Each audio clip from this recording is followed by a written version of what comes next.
And I always feel happy when I am with Muslims. I really do. I'm not sort of being complimentary, because I know that Muslims care for God and care for God's law. And how could I not, as a Christian, rejoice at that? Now, Waqar mentioned the book which I've written recently. Is called Imam Hussain Forever Karbala Forever. And in the sentence which is at the front of my book, there is a quotation from Imam Hussain. God is he who knocks down tyrants. God is he who knocks down tyrants. And tyrants are our common enemies. A tyrant is the enemy of a common good. A tyrant is like a monster who devours innocent people. And of course, you know, Imam Hussain was killed at the behest of a tyrant. The tyrant pseudo Khalifa of Damascus, who wanted to destroy the Prophet's grandson. You know, in my book I mentioned it's very moving for me when I did my research, and I found that the Prophet Muhammad sallallahu alaihi wasallam, the Prophet so loved his grandchildren, Hassan and Hussein, that they played with him on his knees, how he caressed them, how much he kissed them and loved them. It's so very moving. And Hussein was destroyed not only because it represented true Islam, but also because the Prophet loved it so much. And the tyrant of Damascus, of course, hated that, because he knew he was a usurper, he was a phony Khalifa, he was a tyrant. Now, tyranny, my friends, take many forms. Sometimes it's an individual, can be like Saddam Hussein. Sometimes it's a system. It can be a system of corruption. The word in the Quran, fasad.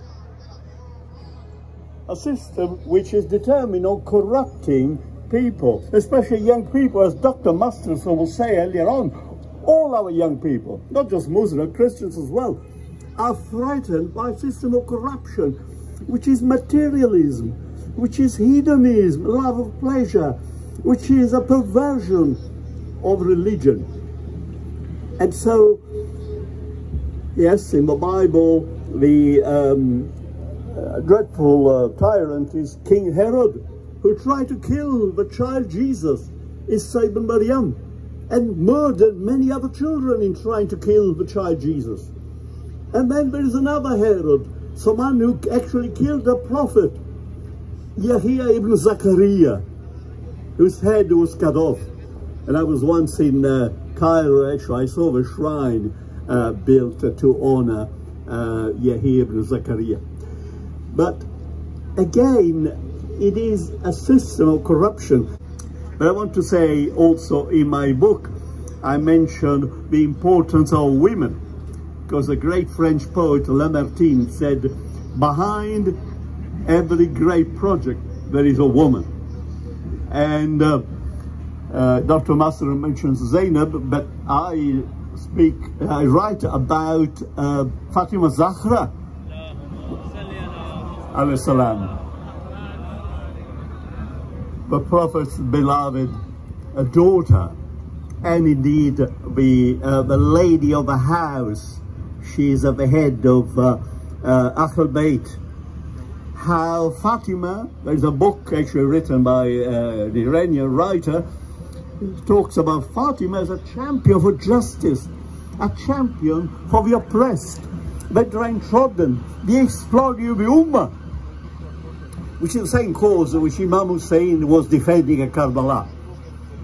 And I want to say that all this gestures towards a final end of times, because we don't believe that it's all down here. We believe that the meaning of history actually will be at the end, what in Islam is called al-akhirah.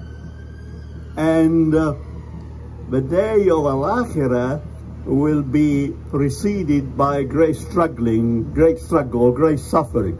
And the meaning of martyrdom, of course, is suffering. We can suffer in many ways when we are exploited by a system of corruption. But at the end of time, at the time of al-akhirah, Imam al-Mahdi al-Salam and Prophet Jesus